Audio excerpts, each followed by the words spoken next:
Screen sharing. In this video, you will learn how to share content within a Zoom meeting. While in your Zoom meeting, simply select Share Screen at the bottom of your meeting window. You'll be given a few options in the pop-up window, such as sharing the full desktop or an individual application that you have open on your computer. By clicking the Advanced tab, you can share a portion of your screen, sound only, or footage from a second camera. Clicking the Files tab lets you share a file from a specific location as well. Remember that if you are sharing content that has audio, make sure to highlight the Share Computer Sound button in the bottom left corner.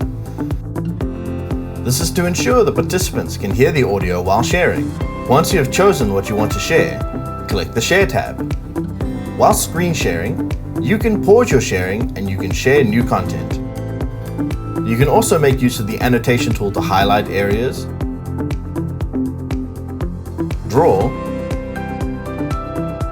and use text on the shared screen. While sharing your screen, you can also give control to another participant. So now you know how to share your screen within a Zoom meeting.